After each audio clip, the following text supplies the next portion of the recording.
Welcome back to Engineering Economics course. We are considering now a new chapter in our book in which we will learn how to compare different project alternatives with each other, how to compare them, and how to select the best one among these. In chapter 5, in previous lectures, we learned how to evaluate a single project and whether to accept that project or reject that one.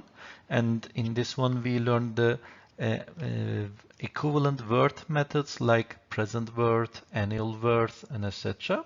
We learned the rate of return methods, the internal rate of return and external rate of return. And also we learned the payback periods methods, simple payback and discounted payback periods methods. And in this chapter now, we will have several alternative projects, and we will learn how to compare these projects with each other, again using these same methods with chapter 5, and how to select the best among these alternatives. So let's get started. So at the beginning of this course, we learned the 7 steps of engineering economics analysis. So if you remember, these were the 7 steps, the first step being the problem recognition, definition and evaluation, and etc. And in this chapter 6, actually, we are dealing with this step 5, which is the analysis and comparison of the alternatives, and also chapter 6, which is the selection of the preferred alternative. So in this chapter, we will be dealing with these 2 steps of the engineering economic analysis procedure. So the objective in this chapter, we will learn how to properly apply the profitability measures that we described in chapter 4 to select the best alternative. Okay, so our objective is to select the best alternative. For this reason, we will learn how to use the procedures that we learned previously. The best alternative out of a set of mutually exclusive alternatives. Now there is this new terminology, mutually exclusive alternatives, or shortly MEA. What does it mean?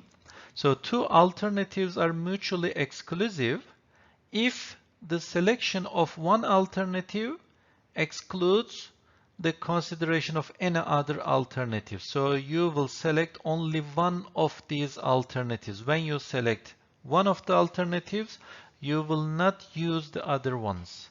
For example, you need an automobile. Assume that you need some automobiles and you consider several different alternatives, several different models and makers.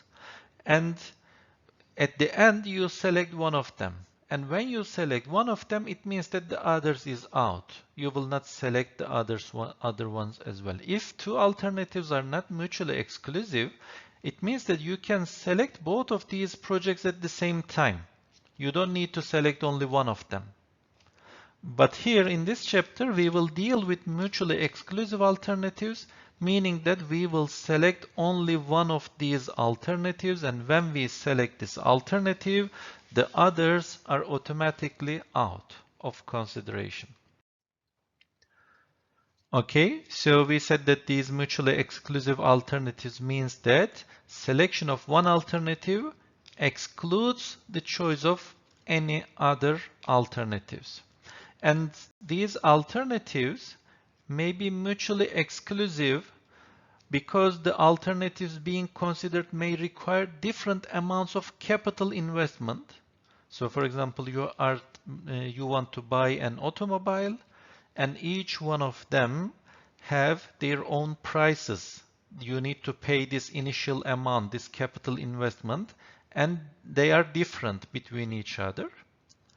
And also, their useful lives may be different. Useful lives, we are going to consider this topic in more detail in the following slides. But actually, as the name implies, it is the amount of time that this equipment or machine or automobile will be in use. Okay, its service life. So the subject of this chapter is to analyze and compare feasible alternatives. Feasible means that you can do these alternatives and select the preferred alternative. Which one is the best one for your criteria? We already learned different methods for this. We learned present, annual, and future worth methods. We learned internal rate of returns IRR and external rate of returns ERR. And also we learned payback period methods. And in this chapter, in order to compare alternatives with each other and select the best one, again we will be using these methods. Okay, so there are some basic concepts for comparing alternatives with each other. The alternative that requires the minimum investment and produces some satisfactory functional results or revenues will be chosen, okay? Unless there is another project which requires a higher amount of investment, and this incremental investment over this minimum investment provides you more incremental savings. So this increased incremental capital is justified by these incremental savings or benefits. Okay? So otherwise, if this incremental capital investment is not justified with this additional savings, then we select the alternative with minimum investment. Okay? Again, we are comparing two alternatives. One alternative requires smaller investment, assume that, and the other one requires a higher capital investment. So if this additional capital investment, let me give with an example, there's one alternative which requires 1,000 investment initially, and the second one requires 1,500 investment. And as a result of this 1,000 investment, we may obtain some benefits, some service. And with this 1,500, again, we will obtain some benefits, revenue or service. If this additional benefits does not justify this difference in the investment, which is 500, so we are investing 500 more, then this 500 more capital investment must be justified by the additional benefits that you obtain from this alternative over this one. Otherwise, if this is not the case, then we will select this base alternative. Okay, we will call it the base alternative. So the alternative requiring the least or minimum investment is the base alternative. And in our analysis, we will make use of this. We will first select the base alternative and then compare the other alternatives with this base alternative to select that alternative or not. So the rule ensures that we need as much capital as possible at the rate of return equal to or greater than MAR. Okay, so it means that if you have some additional investment on a project, then this additional investment must bring you some benefits that's either equal to or greater than MAR. What was MAR? Remember, minimum attractive rate of return. So this is the amount of rate of return that will attract you to this project. And if this additional capital investment does not provide you some additional benefits which is greater than or equal to this MAR, then it means that you will not accept this project over the base one. Otherwise, you will accept that project. Of course, selection of the base alternative also depends on the MAR, because this base alternative should be acceptable with respect to MAR, meaning that it should earn a rate of return which is greater than or equal to MAR. So we are going to solve many examples and learn the details, and it will be more clear. These concepts will be clearer. When we compare alternative projects with each other, we can talk about two different alternatives, project alternatives. One alternative may be an investment alternative, and the other one is the cost alternative. Okay? The investment alternative means that the projects, the alternatives under consideration, provides you some revenues, okay, depending on the choice of these alternatives. So there will be revenues associated with these investments, and these revenues and costs will vary depending on the choice of alternatives. So between each one of these alternatives, you will have different revenues and different costs. If this is the case, we will call these alternatives as investment alternatives. On the other hand, if the projects under consideration do not have any revenues, or the revenues obtained from these projects are constant for all projects. So the revenues are identical, but the costs vary between the alternatives, then this will be a cost alternative. A simple example for cost alternative actually is governmental projects, public projects. For example, establishing a bridge or constructing a bridge on a river. So this does not provide any revenue, but there are associated costs with this. Okay? And this project is a cost alternative because there are no associated revenues with this. But it is not the only example. In some cases, there are two projects, and these two projects, not governmental projects, but they produce revenues, but the revenues are exactly the same between these two projects. The only difference is in their costs. Again, if this is the case, we will consider these projects as being cost alternatives, because remember, one of the principles of engineering economy was to concentrate on or focus on the differences between the projects. Okay?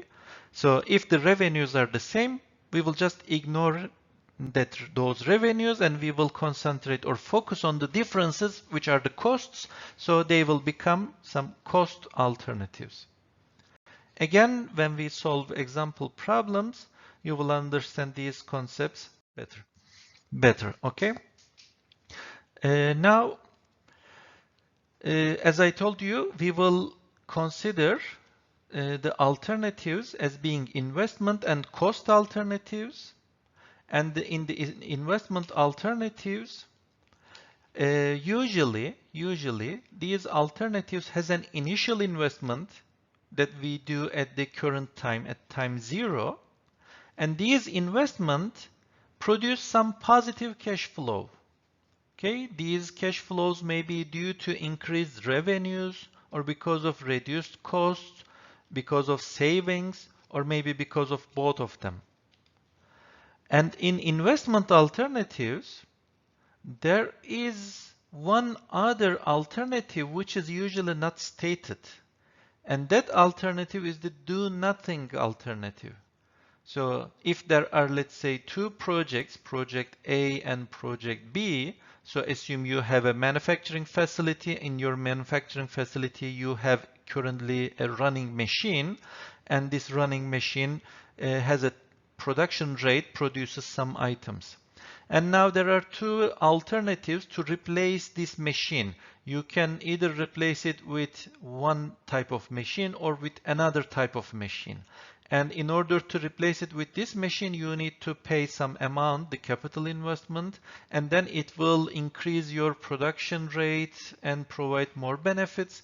And for this B, you replace it with another machine. It has a different capital investment, initial investment, and will provide you some other revenues or benefits. Then you don't need to select only one of these alternatives. Okay? You can also reject both of them and consider to continue your production with your previous machine. So it means that we are not doing anything. We are selecting the do nothing option. Don't select alternative A, don't select alternative B, do nothing. Because selecting alternative A and B is not profitable for you. Okay, so for these investment alternatives, you have to consider this do nothing alternative at all times. On the other hand, in cost alternatives, as we said that the cash flows are all negative, but there may be some salvage value in some projects that's at the end of the project lifetime. Not all the time, but in some projects we have this. And if that's the case, only the salvage value is the positive cash flow. And as I told you, usually governmental projects are such cost alternatives. And the thing is,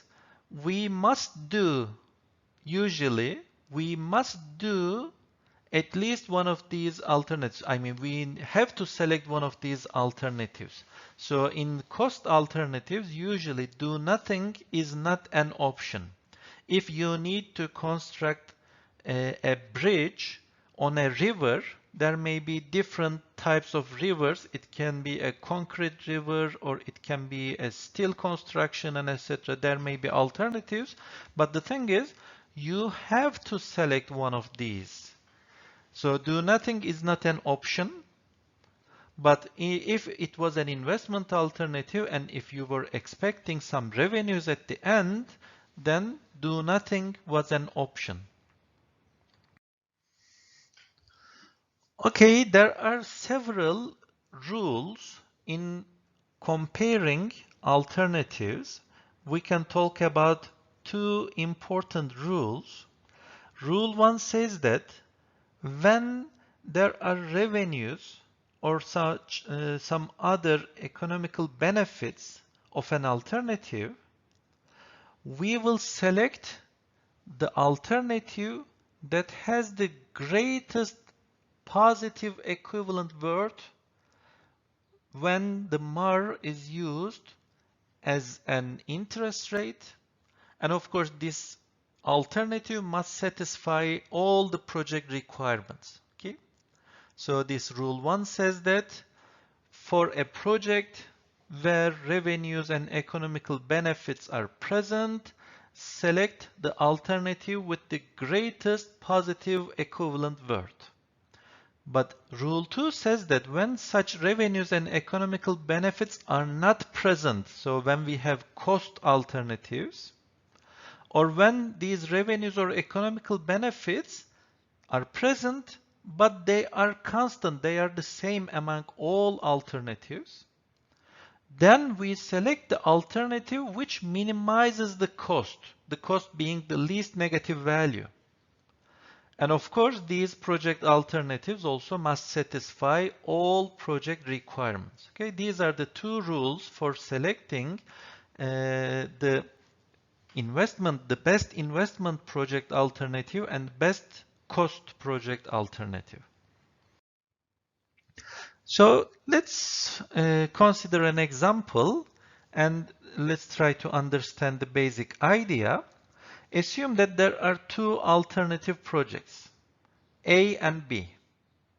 For project alternative A, we need a capital investment at time 0 of 60,000. So if I sketch the cash flow for A, we have this 60,000 initial investment at time 0.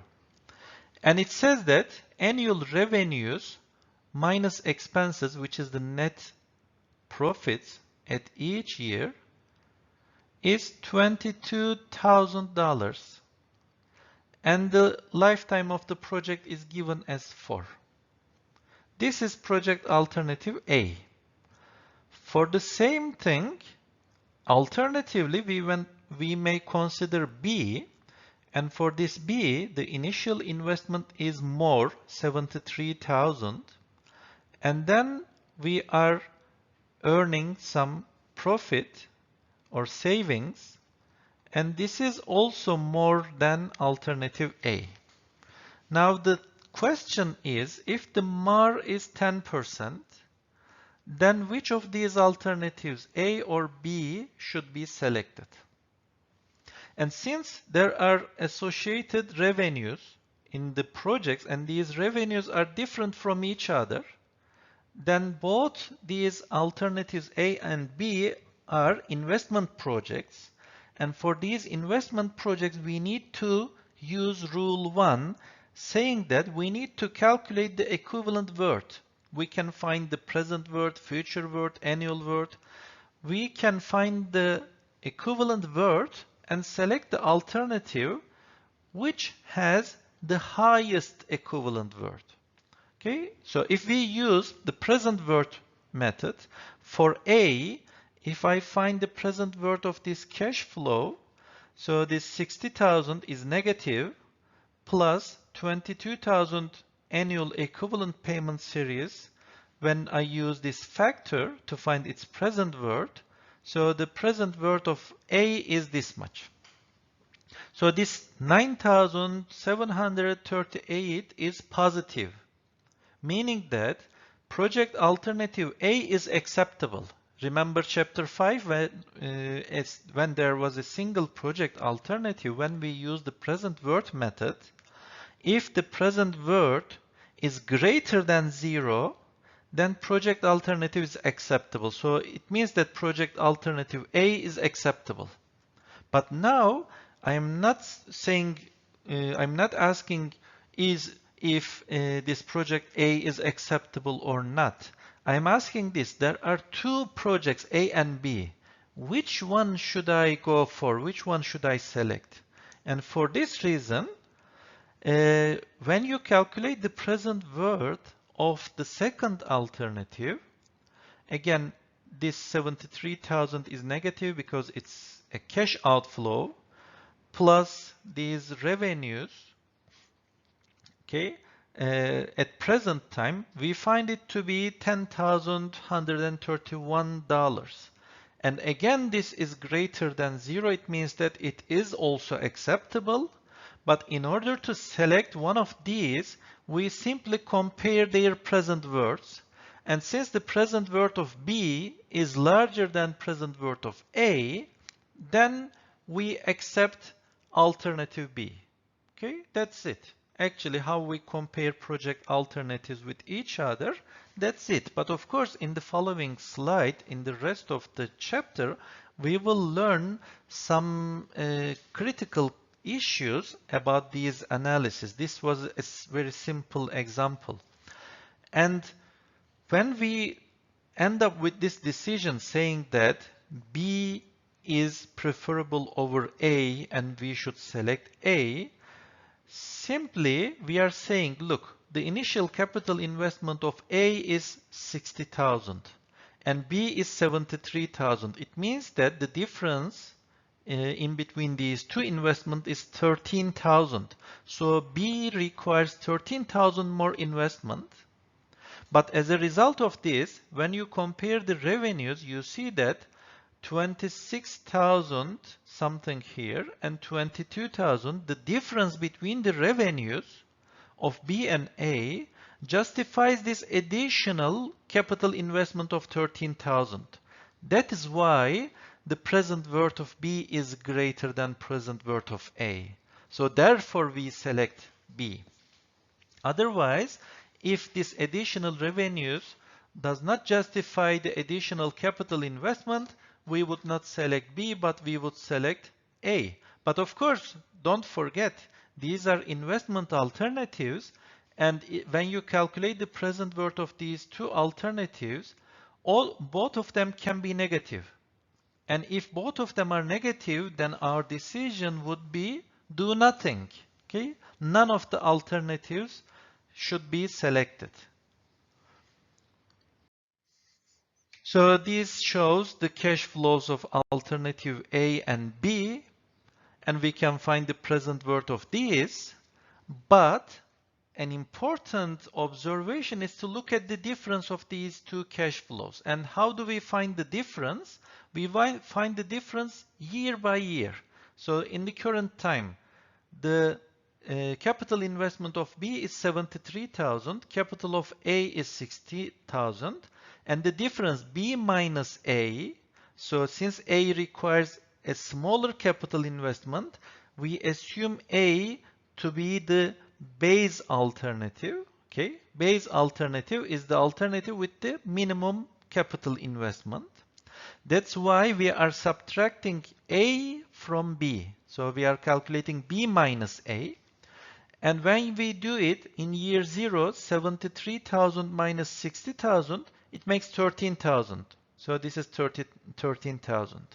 In year 1, again B minus A, 26,225 minus 22,000, it is 4,225. In year 2, this minus this, 3 and 4 all provides the same equivalent revenues in each year. Now this is the cash flow of B minus A, the difference. And when I consider the present worth of this difference, when I calculate the present worth, using again the MAR as the interest rate, I found it to be $393. What does it mean? Again, remember, in present worth method that we learned in chapter 5, we are comparing the present worth with 0. If it is greater than 0, we accept. If it is less than 0, we reject. And since this value is greater than 0, it means that project B has more benefits over project A, so we need to accept project B. We need to select project B. Okay, so looking at this difference and finding their present worth gives me this information. Of course, instead of present worth, you could use the future worth, or you could use the annual worth and compare them with 0. And if they are greater than 0, then we would accept the same thing. But we learned that if the present worth is greater than 0, it means that the annual worth and the future worth are also greater than 0. Okay? Using only one of them is satisfactory. Now assume that we have a different example, and in this example we have two projects, C and D. And the cash flows of these projects are given. For project C, the cash flow, as you can see, it is negative, negative, negative, negative, all negative. So it means that this is a cost project. There are no associated revenues with these. And also for project alternative D, when you look, again, all of them are negatives. Okay? So negative means, again, these are project alternatives, but look at this 3A. It says 0 here and plus 26,000 here. What is that? Actually, these are the market values of these projects at the end of the 3 years. So the market value for C is 0, whereas the market value for D is 26,000. It's plus. Now, how do we compare these projects with each other? Of course, we need to find, we can use an equivalent worth, and let me sketch the cash flow for this alternative C. So at time 0 we have this amount. Actually, you don't need to write negative because this cash flow already says that it's a cost. And then at the end of year 1 we have this 36,100. In year 2 we have 39,100, and in year 3 we have 40,100. Okay. Now what we need to do is, in order to evaluate this project alternative C, I need to find its present worth. And of course, if you look at carefully, this is a linear gradient series. So I can find this as 38,000 plus, okay, this 38 and 100 P given A, and the MAR in this question is given as, let me see, as 10%, I guess. Okay, 10%. And then 3 years. So this is uniform payment series plus these gradient payment series, and the increase amount is 1000, and we want to find P given G, 10% and 3. Okay, so we find the present worth of alternative C, and it will be negative, all negative. And for D, again, we will find its present worth, and then compare these alternatives with each other. So let me show it. For alternative C, the present worth appears to be negative this much. And for alternative D, the present worth is negative this much. Now, which one should I select? Since these are cost projects, I need to select the one with minimum cost. And the one with minimum cost is alternative D. So D is selected. Okay? So this is rule 2. If it is a cost project, if the revenues does not exist or the same between the alternatives, we have to focus on the cost and we have to select the alternative with minimum cost. Now the question is this. In the previous example, when we compare alternative A and B, we looked at the difference of these, B minus A. And we come to the same conclusion by looking at that difference. Can we do the same thing here as well? And the answer is yes. Look, the alternative C has this initial investment and alternative D has this initial investment. Since for C, the initial investment is less, we select alternative C as the base alternative. Then what we do, we need to find D minus C year by year. So in year 0, we are going to subtract this 380,000 from this 415,000, and it will be 35,000. So this is the initial amount at time 0. Now at time 1, what I am going to do is I am going to subtract from this minus negative 27,400, I'm going to subtract this one, which is negative 38,100. And when you subtract this amount, okay, it will become plus 10,700. So the result of this subtraction is positive, and it is 10,700. So when you look at the difference, you see that it looks like a revenue project.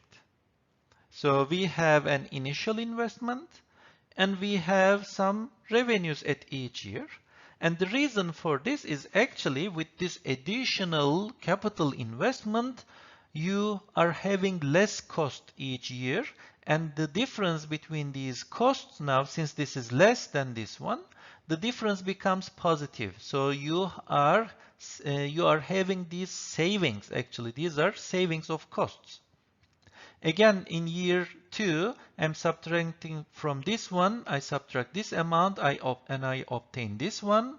And in year 3, from this one, considering the market value as well, I'm subtracting this amount, and the total value is this much. Now, what should I do? I need to find the present worth of this cash flow. And when I do that one, I see that this present worth is positive. Now, what should I do? If you are looking at the difference, okay, you should have this present worth greater than 0. Of course, we find this present worth using 10% MAR. Okay. And since this is greater than 0, it means that we accept D over C. We will prefer D over C. When you look these alternatives one by one, we find the present words of them. Okay, so by just looking at the present word, what you can say, okay, since this value is less than 0, I'm going to reject. But remember, these are cost projects. These are not revenue projects. These are public projects. You are going to construct a building. Of course, the present word will be negative. So you cannot say that since the present word is negative, I'm going to reject it. This is not that kind of project. In this one, we have to select either C or D. And when you consider them individually, then you need to compare their present words and select the one which has the minimum cost. But when you focus on the difference of these by selecting one of them as the base alternative, then we want the present word to be greater than 0. Otherwise, if this is not greater than 0, if it was less than 0, we would not prefer D over C. We would prefer C over D. But since it is greater than 0, it means that we are preferring D over C. So looking at this difference has a different meaning than looking at these projects individually. Okay? An important topic, an important concept while comparing alternative projects with each other is the study period. This study period is important because it complicates the analysis sometimes. The study period is the selected time period over which we compare these mutually exclusive alternatives with each other. Okay, so sometimes instead of study period, we call it as the planning horizon. So there are two projects. We are comparing these projects with each other. But what should be the time period that we need to compare these with each other? Because these study periods may be influenced by different factors. For example, the service period required can be different than the lifetimes of the alternatives. So for example, the lifetime of a car, if you buy a car, you can use that car maybe for, let's say, 15 years, maybe 20 years. Okay, this is the lifetime of a car. But maybe you need this car only for 5 years. Okay, so it means that the study period, the planning horizon for you is 5 years, for which this service period is required. But sometimes the useful life of an alternative is shorter than the service period. But sometimes the useful life is longer. In the example that I gave you, the useful life of a car is 20 years, but you need that car only for 5 years. So the study period or the service period is different than the lifetime of the project itself. And this will have an influence on the study period on that we do this economic analysis. Also, if we are talking about a company and this project is performed for this company, each company may have different policies with respect to these study periods. So depending on their policies, the study periods can be different. But the important thing is this study period must be appropriate for the decision situation under investigation. Okay, we will talk about what's an appropriate study period shortly. So the study period and useful lives are two different things. The study period, as I told you, for example, you need a car for 5 years. So after 5 years, maybe you will satisfy your transportation requirements by some other means, or maybe you will change the country, you will go to a different country, and etc. So you don't need that car anymore after 5 years. So this 5 years is your service period requirement. And if you are considering buying alternative cars, several alternatives, this will be your study period, 5 years. But the thing is, the useful life of the cars can be different. If you go for a Toyota car, let's say, the useful life can be more because they are more robust and reliable, and maybe the useful lifetime will be 30 years. But if you go for another brand, maybe the useful life of that car will be 20 years. And as you can see, the useful life of the cars or the equipment is different than the study period. But sometimes they are the same. So actually there are two situations. Two situations may exist. In case one, the useful lives of the equipment, machine, building, whatever you are investing in, the useful lives are the same for all alternatives, and it's also equal to the study period. This is the case one, and it's the simplest case. It is the easiest case. But there is this case two also, in which the useful lives of the equipment, machines, cars are different from each other, and at least one of these does not match the study period. It is different than the study period. And this one is a more complicated one when you compare it with the previous alternative. And the thing is, this is very, very important. The fundamental principle that we will apply here is we will compare mutually exclusive alternatives, MEAs. We will compare them over the same period of time. Okay, we will compare these mutually exclusive alternatives over the same period of time. So, okay, as I told you, there are two cases. Case one is the useful lives of the alternatives and the study period are the same. And alternative two, case two, is the useful lives of the alternatives are different or may be different between each other, and they are different from the study period. So this case 2 is a more complicated one. So having unequal study periods and unequal useful lives complicates this analysis. In order to perform these analysis, because as I told you, the fundamental principle was to compare these alternatives on the same study period, on the same time period. But if their useful lives are different, how can I compare them on the same basis, on the same time period? So we can use two different assumptions here.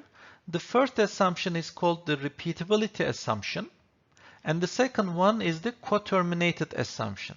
So in the following, we will learn what are these assumptions, and also we will solve examples to understand these concepts better because they are important. So the first one, the repeatability assumption. In this assumption, there are two conditions. Okay? Either the study period is very, very long, indefinitely long. So for infinite time horizon, you are constructing a bridge, and there is no end of life that you are aware, or the end of life is, for example, 70 years, 80 years, too long.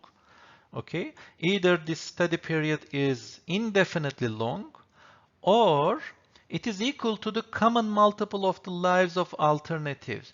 So what do I mean?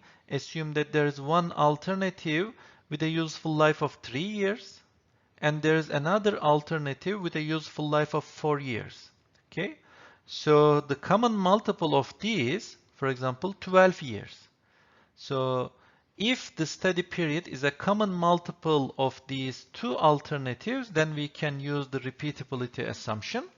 And what does it mean? It means that we will repeat the same project 4 times so that the 12 years we satisfy the study period of 12 years.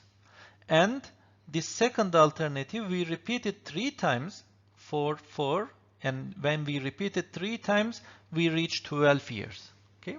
So this first condition says that either the study period is indefinitely long or it's a common multiple of the lives of the alternatives. And the second condition says that, okay, we are repeating the same project 4 times in this first case, in this first alternative. And when you repeat it, what would be the economical consequences of these repetitions?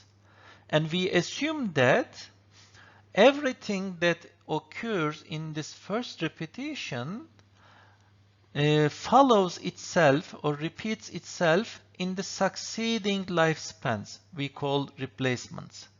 Okay, so these are the 2 conditions, but the thing is, in real life, these 2 conditions may not be met in many cases, and because of this repeatability assumption is a less common one to compare alternatives with each other, but except when the difference of annual worth of different spans is small. So when you find the annual worth of for this one and the annual worth of the second one, if their annual worths are closer to each other, then you can make use of this repeatability assumption. You can use it confidently. Otherwise, it may not be a good idea to use this assumption. As I told you, this is the repeatability assumption, the first one. The second one is the coterminated assumption. And in coterminated assumption, what we do, actually we use a finite and identical study period. So we end the projects, although they have longer useful lives, we end the projects at a certain time, at a discrete finite time for all alternatives. But the thing is, the useful life is longer. So assume that this is the useful life. Useful life means there are certain cash flows associated with this one. And let's assume that this useful life is 8 years. But we select the study period to be 5 years. Okay? So we compare the project with respect to these 5 years. But what happens to this part? So somehow, with some adjustments, we adjust this initial period to include these other cash flows as well, so that we use 5 years as comparing the alternatives with each others. Okay, so what kind of adjustments do? We will learn it in the following lecture. So this is the end of this lecture, and we will continue our discussion on comparing mutually exclusive alternatives with each other in our following lecture.